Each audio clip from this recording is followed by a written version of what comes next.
Drum के बाद हथौड़े का खौफ। मेरठ का सौरभ हत्याकांड तो आप लोगों को पता ही होगा, कैसे उस वारदात के बाद नीले ड्रम वाली चर्चा पूरे देश भर में हो रही थी। लेकिन अब एक ऐसा ही मामला सामने आया है और वो ठीक उसके जैसा। नोएडा से आई इस मामले में एक शख्स ने अपनी इंजीनियर पत्नी को पहले तो हथौड़े से मारा और फिर बेरहमी से उसका गला रेत डाला, जिसके बाद अब हथौड़े वाला खौफ नजर आ रहा है। लेकिन क्यों इस वारदात को अंजाम दिया गया, इस रिपोर्ट में देखिए।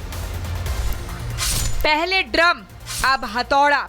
मेरठ के सौरभ हत्याकांड के बाद सिर्फ मेरठ ही नहीं बल्कि पूरे देश में ड्रम वाला खौफ दिखाई दे रहा था। ड्रम से मरने वाले मीम्स बने, दुकानों पर ड्रम की बिक्री पर असर पड़ गया। अब ड्रम के बाद दूसरा खौफ भी दिखने लगा है, डर हथौड़े वाला।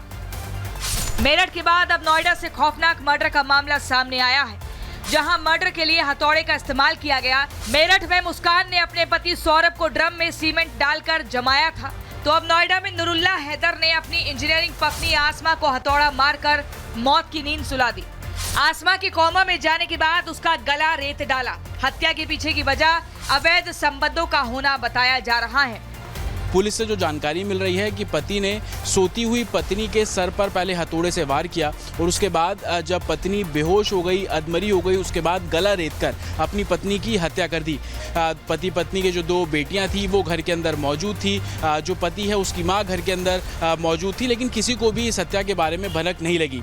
वारदात 4 अप्रैल की बताई जा रही है, जब पुलिस के पास फोन आता है जिसमें वो अपनी मां की खून से लथपथ शव पड़े होने की शिकायत करती है।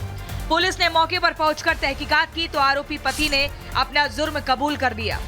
पूछताछ में आरोपी ने बताया कि हत्या के वक्त उसकी मां और बेटी बगल के कमरे में मौजूद थी, लेकिन किसी को भनक नहीं लगी। नुरुल्लाह हैदर नामक व्यक्ति ने अपनी पत्नी आसमा की अवैध संबंधों के शक में हत्या कर दी गई है। इस संबंध में थाना फेज 1 में मुकदमा पंजीकृत किया गया है।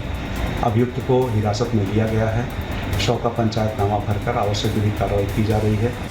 इस जघन्य हत्याकांड में खुलासा हुआ है कि आरोपी ने पहले तो हथौड़े से अपनी पत्नी पर वार किया, इसके बाद आसमा कोमा में चली गई तो उसका गला रेत दिया।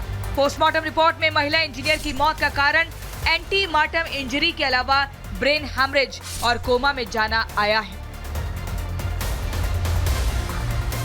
और चलिए दर्शकों, अब आपको आसान भाषा में समझाते हैं कि आखिर कैसे इस वारदात को अंजाम दिया गया। ये जो वो का चक्कर है, मर्डर हो जाता है हथौड़े से। नुरुल्लाह ने इंजीनियर पत्नी की हत्या कर डाली एक शक के चलते, क्योंकि वो हर समय फोन पर बात करती रहती थी। हथौड़े से पत्नी पर एक नहीं, दो नहीं, बल्कि कई बार वार किए गए। पत्नी के कोमा में जाने पर गला रेता, पहले सिर पर हथौड़ा मारा, बेहोश हो गई पत्नी, फिर गला रेत डाला। अवैध संबंधों के शक में इस हत्या की वारदात को अंजाम दिया गया। नुरुल्लाह का पूछताछ में खुलासा हुआ है, उसने खुद ये माना है कि उसको शक था। आसमा जो कि उसकी पत्नी है, उसके बदले व्यवहार से परेशान था। पत्नी हर वक्त फोन पर बात करती थी। 6 महीने से आसमा बेइज्जती कर रही थी, पति को समय नहीं दे रही थी और उसका शक बढ़ता जा रहा था कि आखिर फोन पर इतनी बात किससे कर रही है, तो फिर अब रास्ते से इसको हटाना ही पड़ेगा। इसी के चलते इस वारदात को अंजाम दिया गया।